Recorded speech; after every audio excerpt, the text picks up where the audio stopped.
I'm a Sony shooter. Of course I'm gonna get the latest Sony cameras. Not this time.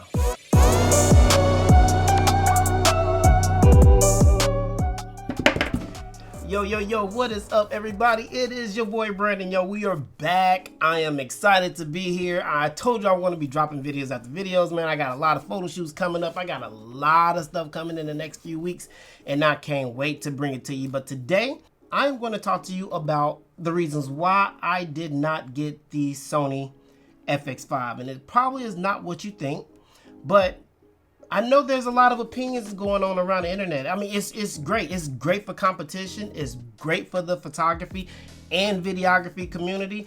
Let me start off by saying this. There is nothing wrong with having opinions. You have a platform, express your opinion. It is okay. If you don't like a camera, then you don't like a camera. You can go online and say what you like about it, what you don't like about it. It's fine. It's called freedom of speech. Being in the military, that's what we fought for you to say whatever you want to. So this is not a war where people are going to come on and argue with you about your opinion and why you do or do not like something. If you got a problem with it, go to your own channel, express your own opinions. But as a Sony shooter and a Sony professional and somebody who has shot Sony for a very, very long time, I think I have a little bit of skin in this game, especially being photography and videography community. I've been doing this for a very, very long time, and I'm familiar with almost every camera that Sony has. I do not take these type of things lightly. I talk from a professional standpoint of view. There is a lot of people who value my opinion, and I'm going to continue to bring you guys my opinion because that's my job, and that's why I have my platform, to tell you what other people might not, to show you what other people might not. That's what I do. That's what I like to do. So without further ado, let's get into this video today. So as you guys know, Sony recently dropped the Sony FX5. Amazing camera. I think it has the potential to do some really good things. For me personally, I did not get the Sony FX5. I did have it pre-ordered, as you guys saw from my previous video. I was going to get it. Let me tell you a little bit about why I chose the Canon C50 over the Sony FX5. Now, a lot of you guys already know what the Canon C50 can do. By this time, you already know what the Sony FX5 can do. Let me reiterate a few things before I get into my actual opinion about the situation, all right? Right now, my personal opinion, for the price point, there is nothing better on the market, consumer-based and affordable, quote unquote. It's crazy because nowadays we think that $3,000, $4,000 is affordable. That's absolutely crazy. But compared to the market, compared to what you get out of a video camera, cinema camera, I don't think there is nothing on the market today that compares to the Canon C50. I really don't. Even the Canon R6V is great. Now remember, I'm Sony through and through, all right? But I also speak truth, and I also say what it is and what it ain't. That's why I am independent. That's why I can do what I do, all right? So when you look at the Nikon ZR, when you look at the Panasonic S1 II, when you look at A7S III, FX3, FX5, any of those cameras that you want to put this camera against, me personally, I don't feel like there is nothing that compares to it. So first of all, like, I think it's still on sale right now for $36.99. They even dropped it $200, and I actually believe that the FX3 actually got a boost. I think it's selling for like $42. I think it gets like out a $400 boost, which is crazy. The amount of money that we're charging for our cameras is absolutely ridiculous. But anyway, that's not it. $38.99. So what do you get for $38.99? I am going to highlight just a few things that I love about the Canon C50 that is dear to me. So the first thing is you get this amazing top handle. And I love the fact that Canon included it with the camera, all right? I don't know why we are charging extra. When you got cameras like this, they was like, you know what? We don't care. We're just gonna give it to you. You have 14 customizable buttons. Some people, I had a question. Some people said, how do you take this and what all the other Sony cameras you have and how do you make them the same so your workflow doesn't suffer, whatever. It don't matter whether it's autofocus, white balance, anything. Everything is in the exact same spot. On my A7S3, A1, A7R5, they're all in the same spot. So the Canon C50 allows me to basically put those same buttons in the exact same spot. So that way when I go from here and I go to here, they're in the exact same spot. I love that about that, but 14 customizable buttons. You also have 4 record buttons in total. 3 record buttons on the Canon C50 and 1 on the top handle. I love the monitoring tools, everything from waveform to false color to peaking to histogram, everything. Canon has always included those type of monitoring tools on all of their cameras. It's not something that they have withheld from the masses. For $38.99, this 7K full frame sensor is crazy. You can shoot in 7K 12-bit RAW. I absolutely love that because I did tests already. All right, I did a lot of tests where I have put the 4K footage of my A7S3, so it don't matter if you have an FX3 or not. You take that video footage and you put it next to the 12-bit RAW of the Canon C50. It's night and day. I mean, the Canon C50 is so much sharper. You got those Canon colors. It looks absolutely amazing. I love the 7K 3x2 open gate. It has 4K 120, crop mode up to like 180 frames per second.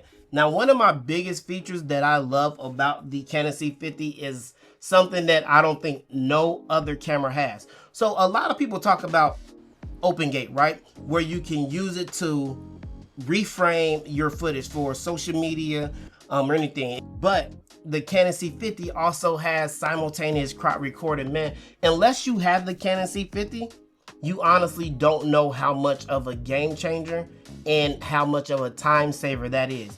Because now this is not available in 7K. I wish it was available in 7K. Hopefully maybe one day Canon will come out with a firmware update that would allow you to use simultaneous crop recording in 7K as well. Right now you can only use it in 4K.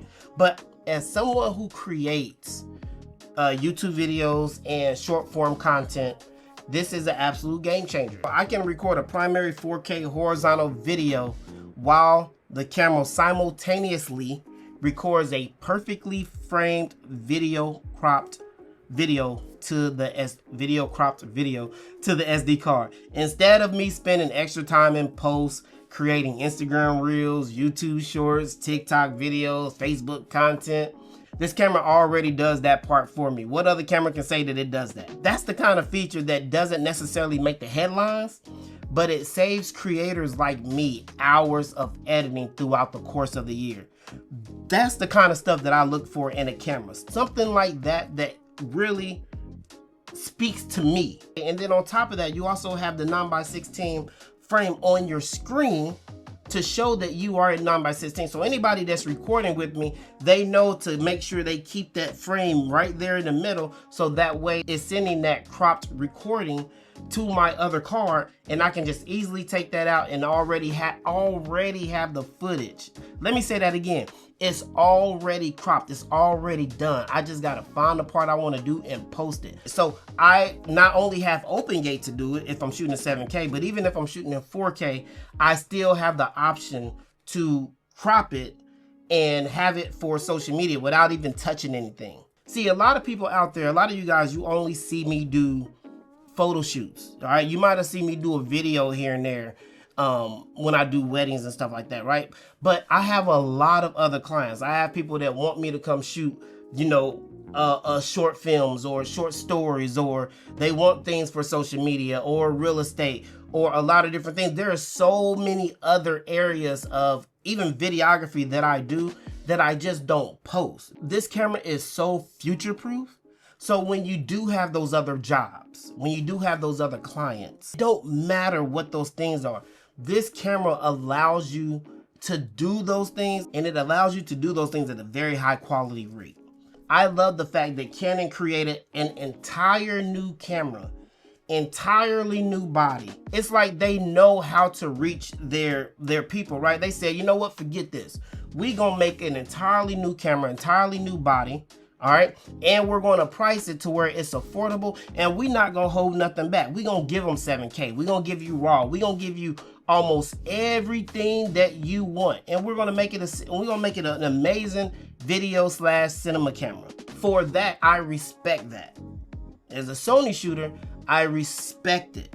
The Canon C50 feels like it was designed by people who actually create not only content for a living, but other various areas of professional work, right? It isn't just built for one type of production. It adapts to almost anything I throw at it. Again, whether I'm filming YouTube videos or producing high-end commercial work or documenting behind the scenes photo shoots that you guys see every day, creating social media content, or just simply recording everyday life. The Canon C50 fits naturally into my workflow. And let me be clear about that. My workflow. This camera can do it all. And they do it without forcing compromises. And now we're talking about at $38.99 to include the top handle. What really sold me though is that Canon didn't appear to hold anything back.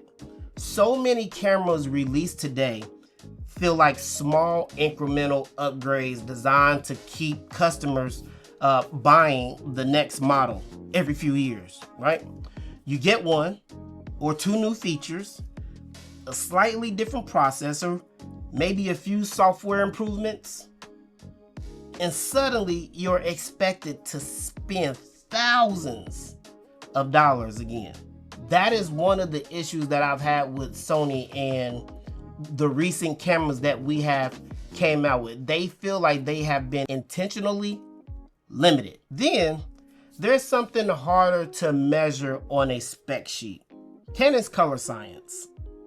I've always been drawn to Canon colors because they simply look amazing. They look natural. The skin tones require less work.